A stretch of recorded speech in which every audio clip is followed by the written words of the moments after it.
Large large large scale attack. அதுவும் உக்ரைனோட கேபிட்டலான கீவ்ல திரும்பவும் Russia மாபெரும் அட்டாக்கை முன்னெடுத்திருக்கிறாங்க. தினந்தோறும் இந்த லார்ஜ் ஸ்கேல் அட்டாக் அப்படிங்கிறது இன்க்ரீஸ் ஆயிட்டே இருக்கு. அது அவங்களே குழம்பிடுறாங்க. என்ன அளவுக்கான ட்ரோன்கள் வந்திருக்கு, இது என்ன தேதி அப்படிங்கிற அளவுக்கு செய்திகளே வந்து பார்த்தீங்கன்னா, எப்ப பார்த்தாலும் லார்ஜ் ஸ்கேல் அட்டாக் திரும்பி நடந்துருச்சு அப்படிங்கிறது போல செய்திகள் வந்துகிட்டே இருக்கு. அதாவது இந்த லார்ஜ் ஸ்கேல் அட்டாக்ல 2 நபர்கள் கொல்லப்பட்டிருக்காங்க, 16 நபர்கள் காயமடைஞ்சிருக்காங்க அப்படிங்கிறது போல உக்ரைன் தரப்புன்னு சொல்லப்பட்டு வருது. இந்த அட்டாக் உக்ரைனோட நேரப்படி 9 நைட்ல இருந்து அதிகாலை 10 இன்னைக்கு தேதியில நடக்கக்கூடிய தாக்குதல். மாபெரும் அளவுல ட்ரோன் அட்டாக், தொடர்ந்து கம்பைன்ட் அட்டாக், மிசைல்கள் ட்ரோன்கள்ன்றது ஏவப்பட்டுக்கிட்டே இருக்கு. தொடர் தாக்குதல்கள் நடந்துகிட்டே இருக்கு அப்படிங்கிற குற்றச்சாட்டுகள் உக்ரைன் தரப்புந்து வருது. ஸ்டாப்பே ஆகல, ஹெவியான அட்டாக், அதுவும் கேபிட்டல குறி வச்சு ரஷ்யா ஏவிட்டே இருக்கிறாங்க அப்படிங்கிற சொல்றாங்க. ஸோ ஹெவியான ஆயுதங்கள் உக்ரைனுக்குள்ள வந்துகிட்டு இருக்கு, இல்ல உக்ரைனுக்குள்ள எல்லாத்தையும் ரெடி பண்ணியிருப்பாங்க, அந்த சப்ளைஸ் எல்லாம் கண்டுபிடிச்சு ரஷ்யா அட்டாக் பண்றாங்களா அப்படின்ற கேள்விகள் இருக்கு.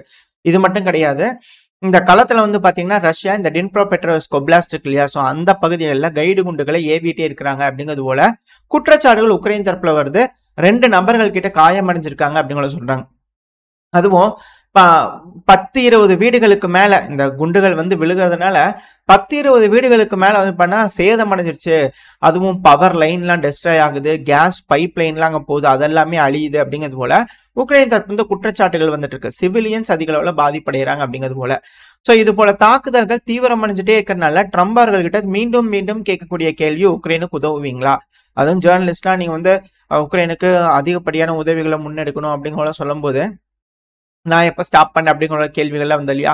ஸோ அதனால திரும்ப திரும்ப ஜேர்னலிஸ்ட் வந்து கன்ஃபார்ம் பண்றாங்க ட்ரம்ப் அவர்கள்கிட்ட, நீங்க சொல்றீங்களா, நீங்க உண்மையாலுமே உக்ரைனுக்கு உதவுறதா சொல்றீங்களா, நீங்க இப்ப சொல்றது உண்மைதானா அப்படிங்கிறது போல எல்லாத்துக்கும் கன்ஃபியூஸ் ஆகுதா இல்லையா. நாளைக்கு ஏஐ ஜென்ரேட்டட் வீடியோ அப்படிங்கிறத சொல்லிட்டாங்கன்னா என்ன பண்றது, எல்லாத்துக்கும் அந்த பயம் இருக்குதான் செய்யுது. பட் இருந்தாலும் இப்ப ட்ரம்ப் ரன் பண்ணா மேலும் கன்ஃபார்ம் பண்ணிக்கிறாரு. ஆமா, ஜேர்னலிஸ்ட் கிட்ட பேசும்போதே அவர் சொல்லிக்கிறாரு, அதாவது அந்த ஆப்பிரிக்கன் லீடர்ஸ் மீட்டிங்லாம் கூப்பிட்டு வச்சு இப்போ அமெரிக்காவில் பேசிட்டு இருக்கிறாங்க இல்லையா, வெள்ளை மாளிகையில். ஸோ அந்த இடத்துல வந்து பார்த்தீங்கன்னா திரும்பவும் ஊர்ஜிதப்படுத்திக்கிறாங்க, உக்ரைனுக்கு உதவுவீங்களா அப்படிங்கிறது போல. ஸோ அதுக்கு உக்ரைனுக்கு நாங்கள் உதவ தான் போறோம், எங்களால் முடிஞ்ச அளவுக்கு air defence system, batted air defence system கொடுக்கறதுக்கு என்ன பாசிபிலிட்டி இருக்கோ நாங்கள் அதுக்கான வேலைகளை எங்கள் டீம் வந்து பார்க்கும் அப்படிங்கிற ட்ரம்ப் அவர்கள் மேலும் சொல்லியிருக்காரு. இது என்னன்னா ஆப்பிரிக்காவோட மீட்டிங் நடந்துட்டு இருக்கும்போது இதை கன்ஃபார்ம் பண்ணும்போது ஆப்பிரிக்காவோட உதவிகளும் இதுக்கு மேல அமெரிக்காவுக்கு கிடைச்சு உக்ரைனுக்கு எகெயின்ஸ்டா திரும்புவாங்களா அப்படிங்கிற போல கேள்விகள் வருது. ஆப்பிரிக்கானாலே ரஷ்யாக்கு ஆதரவு, சீனாக்கு ஆதரவு ஒரு டீம், அமெரிக்காக்கு ஆதரவு, மேற்கு ஆதரவு ஒரு டீம் இருக்கத்தான் செய்யறாங்க. ஸோ எல்லா இடத்துலையும் பதட்டங்கள் அதிகரிச்சிருக்கு. இதுக்கான காரணம் லைனா கீழே செய்திகள் வரும், உங்களுக்கு அது புரிய வரும். இப்போ அடுத்தது மிடில் ஈஸ்ட் கிட்ட போயிடல. ஏன்னா மிடில் ஈஸ்ட்ல நேற்றுக்கு காத்தால நான் ஒரு விஷயம் சொல்லியிருப்பேன், இது போல 3 ட்ரைப் இருக்காங்க, அவங்களுக்குள்ள சண்டை இந்த குர்திஸ்தான் பகுதியில் நடந்துகிட்டு இருக்கு அப்படிங்கிறது போல. ஈராக்கோட பிரைம் மினிஸ்டர், அதாவது 2 பிரைம் மினிஸ்டர் இருக்கிறாங்க இதுல. ஈராக்கோட உண்மையான பிரைம் மினிஸ்டர் ஈராக் இருக்கிறாங்க இல்லையா, அவங்க வந்து பாத்தீங்கன்னா முகமது அல் சுதானி அவர்கள், சரிங்களா, இவரை நம்ம சொல்லல. இதுக்கு பதிலா இன்னொரு பிரைம் மினிஸ்டர் இருக்கிறார். இவர் யாருன்னா இந்த குர்திஸ்தான் ரீஜனுக்கு பிரைம் மினிஸ்டர் இருக்கிறார். இவர் ஈராக்கோட குர்திஸ் கண்ட்ரோல் ரீஜனுக்கு பிரைம் மினிஸ்டர் அப்படிங்கிற சொல்றாங்க. அமெரிக்க தரப்பு அங்கீகாரம் பண்ணக்கூடிய ஒரு நபர் தான். அப்ப இதை நம்ம எடுத்துக்கலாம் இல்லையா, இவரை போல இருக்குல்ல. இவர் யாருன்னா மௌசூத் பர்சானி அவர்கள், ஏன்னா பர்சானி ட்ரைப் இருக்கு இல்லையா, ஸோ அதெல்லாம் மிக முக்கியமான ஒரு பர்சன். இவர் வந்து அந்த குர்திஸ்தான் கண்ட்ரோலுக்கு பிரைம் மினிஸ்டர் இருக்கிறார். இப்ப இவர் தரப்பு வந்து வரக்கூடிய ஸ்டேட்மெண்ட்ஸ், அதான் அங்க நடக்கக்கூடிய விஷயங்கள். இந்த ஹெக்ரி ட்ரைப் வந்து பாத்தீங்கன்னா அட்டாக் பண்றாங்க, எர்பில் சிட்டிக்குள்ள பயங்கரமா அட்டாக் பண்றதுனால அங்க இருக்கக்கூடிய சிவிலியன்ஸை இவாக்குவேட் பண்றாங்க பக்கத்துல இருக்கக்கூடிய பகுதிகளுக்கு.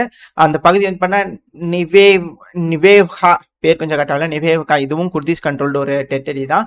ஸோ இந்த பகுதிக்கு வந்து பண்ண எல்லாத்தையும் இவாக்குவேட் பண்றாங்க. பிரைம் மினிஸ்டர், அந்த குர்திஸ் கண்ட்ரோல்டு பிரைம் மினிஸ்டர் இந்த பர்சானி அவர்கள், மர்சூர் பர்சானி அவர்கள், ஸோ அவர் என்ன சொல்லிக்கிறாருன்னா, இந்த ஹெக்ரி டைப் இருக்கா இல்லையா, அவர் ஹெட்டை வந்து பண்ணா மிரட்டிக்கிறார், நீங்க பாருப்பா அத்துமீறி பண்ணிட்டு இருக்கிற, இங்க நீ ஏதாவது பண்ற அப்படின்னா துருக்கி உள்ள வந்துருவாங்க பாத்துக்க அப்படிங்கிற அவர் தரப்புல இருந்து மிரட்டல்கள் போயிருக்கு.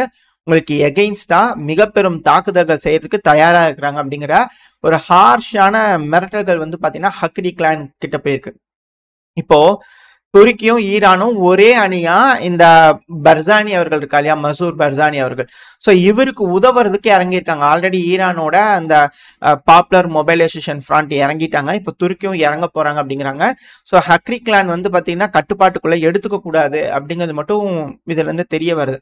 ஆனா இந்த ஹக்ரி கிளான் என்ன சொல்லியிருக்கிறாங்க அப்படின்னா, நீ அனுப்பிச்சு விட்டியப்பா ஒரு மிலிட்டன்ஸ், அவங்களெல்லாம் நாங்கள் பிடிச்சி வச்சுட்டோம், நிறைய பேர் எங்கிட்ட இருக்கிறாங்க, பயங்கரமா தோத்துட்டாங்க அந்த டீம், ஆளக்கூடிய அரசாங்கத்தோட டீம் எல்லாத்தையும் ஈஸியா தோத்துறாங்களே அப்படிங்கிற கேள்வி வருது. எது எப்படியோ அதிகப்படியான நபர்கள்லாம் பிடிச்சு வச்சிருக்காங்க.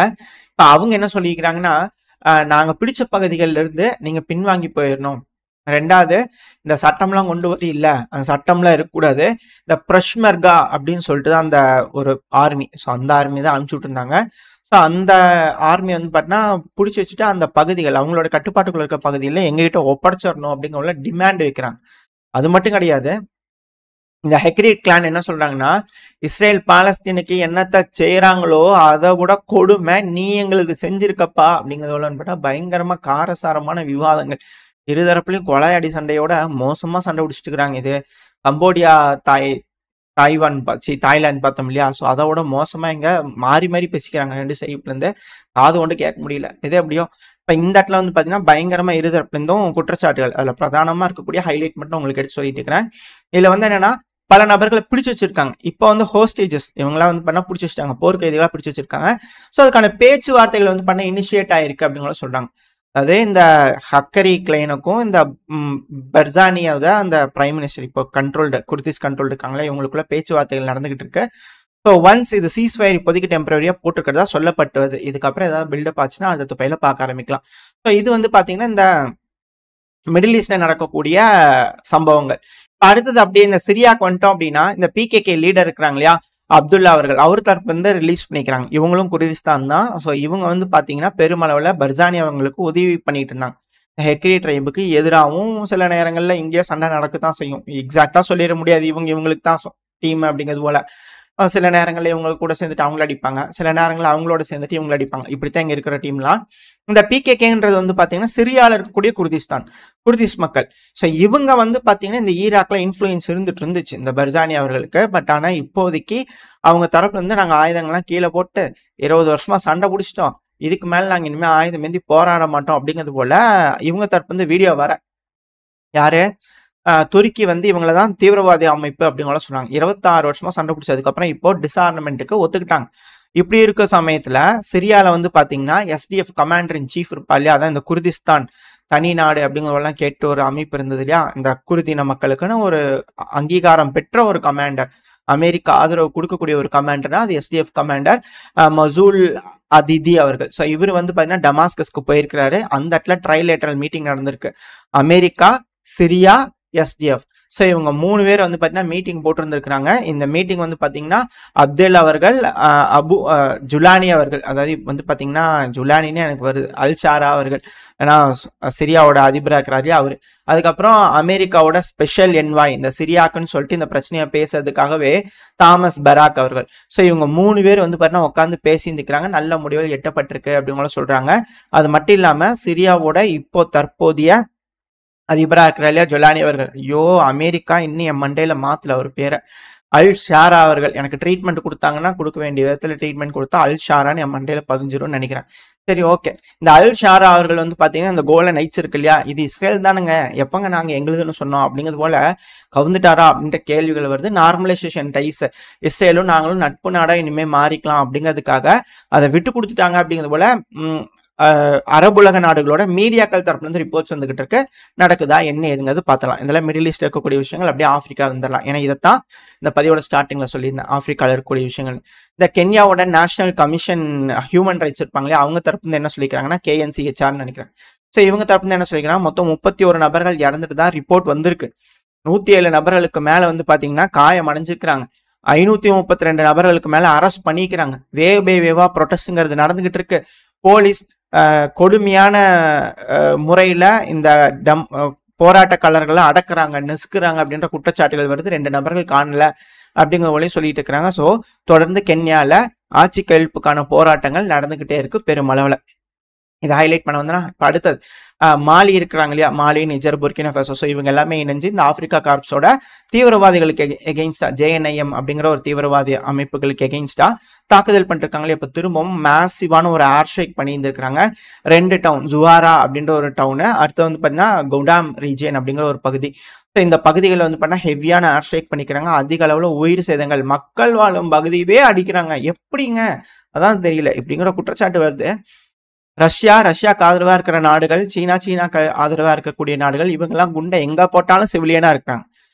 இஸ்ரேல், அமெரிக்கா இவங்களா இருக்கக்கூடிய நாடுகள்லாம் எங்க குண்ட போனாலும் தீவிரவாதிகளா இருக்கிறாங்க. எப்படின்னா இந்த விஷயம் புரியல. அவ்வளோ எக்ஸாக்ட்டா துல்லிய தகவல்கள் கிடைக்குது பாருங்களேன் மேற்கு நாடுகளுக்கு. சரி ஓகே. எது எப்படியோ. இப்ப அடுத்தது வந்து பாத்தீங்கன்னா, எத்தியோப்பியா, சோமாலியா. ஸோ இந்த பிரச்சனை. ஆப்பிரிக்கால அடுத்த ஒரு பிரச்சனை ரெடியா இருக்கு. டிசம்பர் 2024 நினைக்கிறேன். இனிஷியலா தெரியல. துருக்கி தலைமை தாங்கி வந்து பாத்தீங்கன்னா, ஒரு சீஸ்ஃபயர் டீல கொண்டு வந்திருந்தாங்க. இப்ப அந்த சீஸ்ஃபயர் டீல் திரும்பவும் ஃபெயில் ஆக போகுதா அப்படின்ற கேள்வி வருது. அதுக்கான காரணம் அந்த சோமாலியாலும் தொடர் தாக்குதல்கள் நடந்துட்டு இருக்கு. நம்ம கூட நேத்திக்கு பார்த்தோம்னு நினைக்கிறேன். ஒரு கார் குண்டு வெடி விபத்து நடந்ததுன்னு சொல்லிட்டு. ஸோ தொடர்ந்து தீவிரவாதிகள் அதிகப்படியான தாக்குதல் சொமாலியா மேல ப்ரெஷர் கொடுக்குறாங்க. எத்தியோப்பியாக்கு எங்களுக்கு சிஇக்கு ஆக்சஸ் வேணும். அதுதான் எங்களுக்கு ஃப்ரீடம் அப்படிங்கிற எத்தியோப்பியா ரெடியா நிற்கிறாங்க. ஆனால் அந்த இடத்துல சொமாலியா முடியாது. உனக்கு நான் ஆக்சஸ் தர மாட்டேன் அப்படிங்கிறது போல அவங்க தரப்பு இருக்காங்க.